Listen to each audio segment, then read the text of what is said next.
আমরা এখন অবস্থান করছি ফটিকছড়ি সুয়াবিলের পাশে।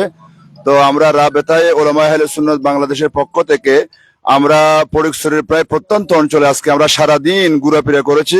আমরা সেখানে আমাদের সাধ্যমতো আমরা বন্যার্ত মানুষের কাছে আমাদের হাদিয়া ভালোবাসা তোহা পৌঁছেছি। তবে দেশবাসীকে আমরা জানাতে চাই, যারা ধনাঢ্য মানুষেরা আছেন, আমরা এই চট্টগ্রাম মিশনের মাধ্যমে সারা বাংলাদেশের মানুষকে একটা জিনিস জানিয়ে দিতে চাই, সেটা হলো আমরা ত্রাণ দিচ্ছি, এখানে মানুষকে খাদ্য সামগ্রী বা বস্তু সামগ্রী কাপড় চোপড় দিচ্ছি, কিন্তু এখন আমরা বুঝতে পেরেছি এই এলাকা প্রত্যন্ত অঞ্চলগুলো আমরা যেটা বুঝতে পেরেছি, এখন মানুষ গৃহহীন হয়ে পড়েছে, গৃহহারা হয়ে পড়েছে।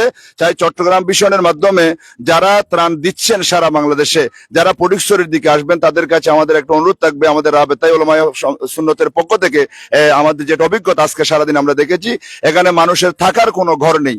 তাই আপনারা যদি পুনর্বাসনের একটা ব্যবস্থা করতে পারেন, একটা গৃহহীন পরিবারকে একটা ঘর, যেভাবে হোক একটা ঘর করে দিলে এটা খুবই জরুরি হয়ে পড়েছে। পর্যাপ্ত পরিমাণ এখানে ত্রাণ পৌঁছেছে, এখানে বিভিন্ন, বিশেষ করে আমাদের গৌসিয়া কমিটি সহ বিভিন্ন।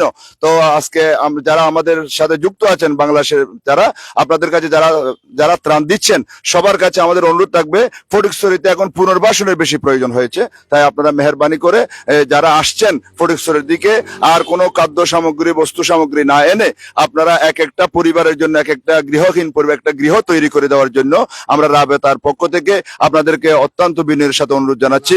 এখন সংক্ষিপ্ত আকারে আমাদের রাবেতার সম্মানিত মহাসচিব আলহাজ ইকবাল কাদের সাহেব আমার সাথে একটু একমত হবেন।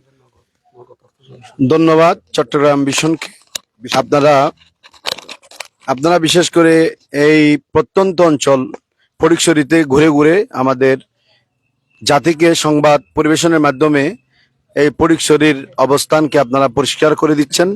আসলে এই বন্যার্তদের পাশে গিয়ে আমরা পুরো দিন আজকে যে বিষয়টি সবচেয়ে বেশি ফিল করেছি, সেটা হলো অসংখ্য ত্রাণ হয়েছে, আর ত্রাণের প্রয়োজন আমরা দেখতে পাচ্ছি না।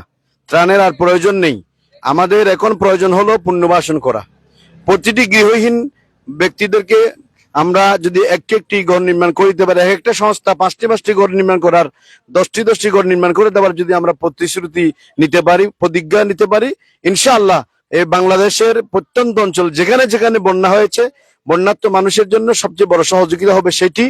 আমরাও আলহামদুলিল্লাহ রাবেতার পক্ষ থেকে আমরা বর্তমানে নগদ অর্থ সহায়তা দিয়েছি এবং রান্না করা খাবার বিতরণ করেছি। আমরা দ্বিতীয় ধাপের মধ্যে আমরা গৃহ নির্মাণ করে আমরা তাদের পুনর্বাসনের ব্যবস্থা করার চিন্তা ভাবনা করছি। সবাইকে ধন্যবাদ।